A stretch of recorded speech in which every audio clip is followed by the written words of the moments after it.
A judge in the Northern District of California granted injunctive relief to Gavin Newsom, who was saying that Donald Trump illegally deployed the National Guard. And yet Donald Trump continues to threaten to deploy the National Guard to Chicago, my home city, and to Baltimore.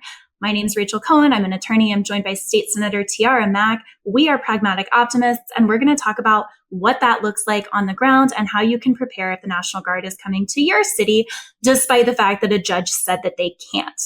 So, really high level, Tiara, just in case you haven't had a chance to take a look at this opinion yet, and even if you have, because you haven't been to law school and not to play that card, I do have to be the one to explain it. High level, this judge said that Donald Trump is violating the Posse Comitatus Act, which everybody expected the judge was going to say, because what that means is that the federal government can't use the military to enforce domestic law.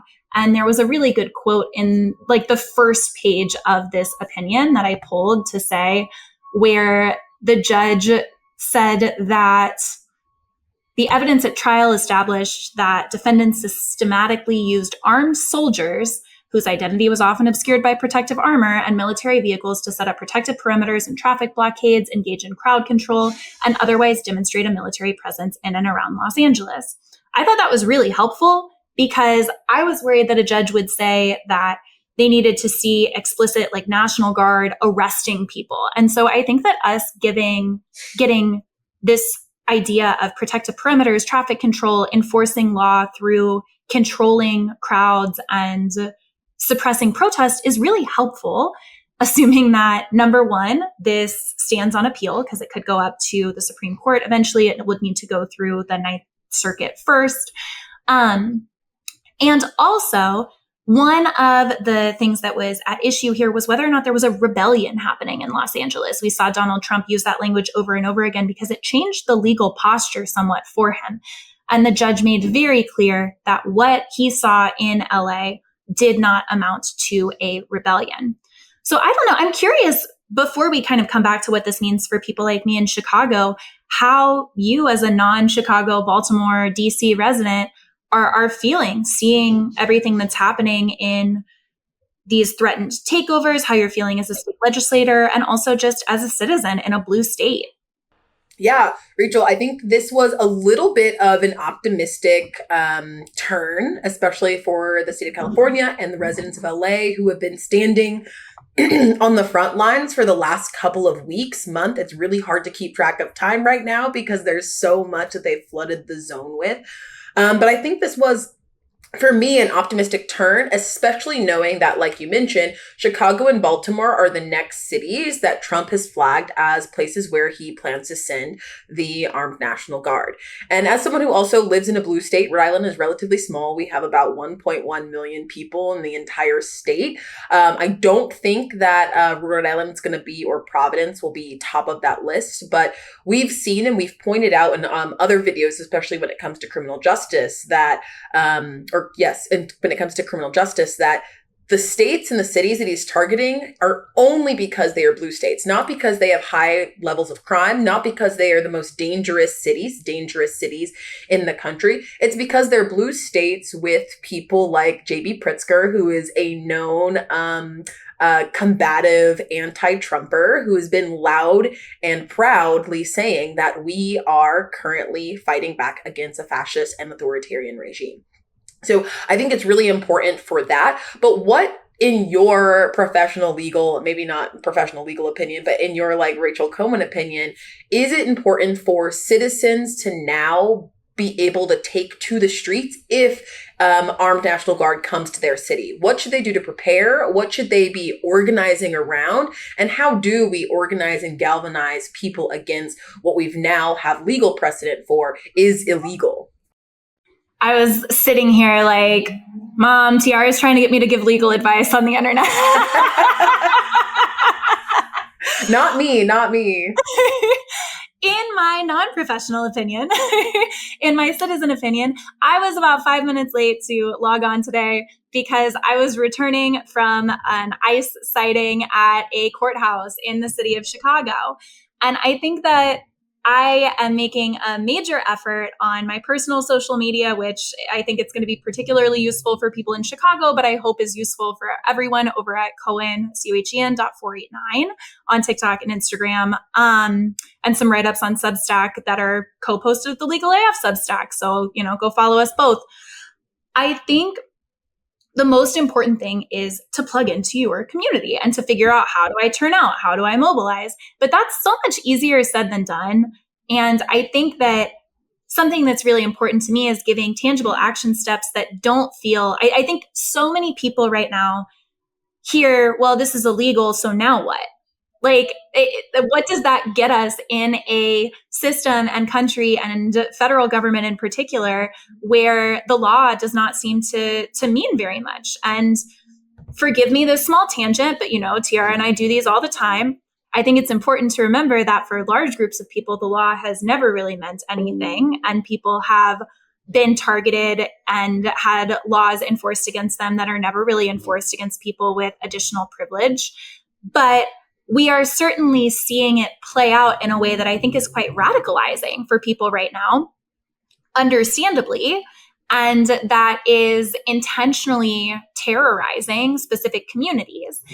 And so I think that the most important thing that many people can do is starting to see where there are small protests and joining them, because the Chicago, I'm so proud to see there's already a rapid response plan in case Donald Trump does in fact deploy the National Guard. There's a meeting place. If you're in Chicago, it's Michigan and Ida B. Wells. There's a meeting time. It's 5 p.m. If the deployment is announced before 3 p.m., it's the same day. If it's announced after 3 p.m., it's the day following. And so I think that seeing what the kind of larger grassroots orgs, whether those are immigrants' rights coalitions, 5051, PSL, DSA, whatever the Working Families Party, whatever that organization is that's particularly well mobilized, indivisible. I'm naming them all like Infinity Stones so that nobody comes into the comments and is like, what about this? And before anyone comes into the comments and says, well, I don't really like this organization, I'm not saying that you need to, I don't agree 100% with any of those orgs. And also they vary a lot from place to place.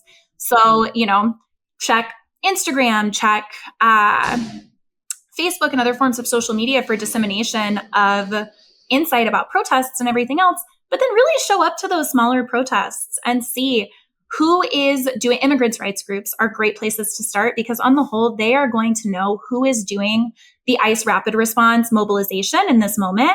And I think that is a really good place to start to figure out who else in your community is really plugged in.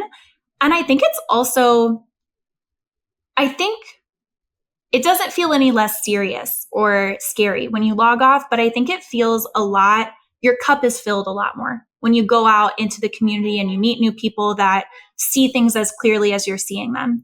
So I'll turn it back over to you to see if you have anything to kind of add, to think maybe there are things that people can be calling their representatives, especially at the state level about, especially, sanctuary city stuff, et cetera. And then if you want to leave us with a little bit of optimism, I think that we're pretty close to wrapping. Yeah, well, Rachel, I think another thing that sits with me as we start to see potential action in whether it's Baltimore or Chicago, I'm fortunate enough that you are there. So advocates who want to get plugged in will be able to follow your social media.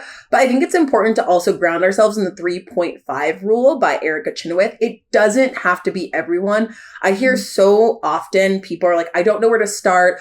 Is 100 people really enough? If it's just me and a few friends. I think over the past weekend for Labor Day, there were so many great movements, and this will be my optimism for the week. But the 3.5 rule says that most of the protests and the pushbacks against authoritarian regimes has only required 3.5% of the population mobilizing in nonviolent action. And that's really key, because so many people that I talk to as a state legislator or as I talk to as an organizer, they think that I have to put my body on the line. Putting your body on the line is not always going to be the safest or the most practical option. If you are going to be participating in an action, make make sure that the organizations that you are participating in, and I know that organizations like Indivisible and 5051 always provide a safety plan. If you are not prepared to face or risk arrest, do not put yourself in that position. People oftentimes work with National Lawyers Guild, or they work with organizations for bail collections or bail collectives to ensure that if you are arrested, you have a safety number, you have a plan, and you also have the resources, monetary and legal, in order to make sure that you can get out back into your communities. And so if you are going to an action, especially one of these larger organized actions that are potentially coming to your cities, make sure you establish your safety plan, read those safety plans, and then reach out to organizers as you see fit. Because again, the risk is not the same risk for every single community member. And we, especially at this time where we know that the laws don't apply equally to this administration, have to be even more conscious and more vigilant. But your body and your presence is such a powerful statement as we continue to push back against the Trump administrations and their gross overreaches inside of our community. And with that, my optimism is that this past weekend, we had so many actions. There were hundreds of thousands of actions, millions of people mobilized for Labor Day, a long weekend, spending their precious time. These are people who are fighting back against the wage cuts for workers. These are people who are seeing the authoritarian takeover coming to their communities, threatening jobs, threatening social mobility, threatening people's ability to provide for their families shelter and food. And they came out with their signs. And this has been month after month after month in this administration, and is showing no signs of letting up. People are not tired. They're even more motivated. And again, it's not seeing all hundreds of millions of people that live inside of the United States mobilize every single day, but it's dedicated weekends, dedicated actions in all 50 states and cities all across the country that are coming together and showing that we are stronger in numbers and that we will not let the narrative that Americans are just rolling over to the Trump administration be the default. And so that's keeping me optimistic. And Praggies, I will leave you with that. And I hope you can tune in for more actions happening in your cities. And if you do want to check in what's happening in places like Chicago and Baltimore, Cohen.489 is a great resource, and continue to follow all the organizations, whether you like them or not. They're putting out some good information. And we will see you again soon. Bye, Praggies. Bye. Can't get your fill of Legal AF? Me neither. That's why we formed the Legal AF Substack. Every time we mention something in a hot take, whether it's a court filing or a oral argument, come over to the Substack. You'll find the court filing and the oral argument there, including a daily roundup that I do called, wait for it, Morning AF. What else? All the other contributors from Legal AF are there as well. We got some new reporting. We got interviews. We got ad-free versions of the podcast and hot takes. Where? Legal AF on Substack. Come over now to free subscribe.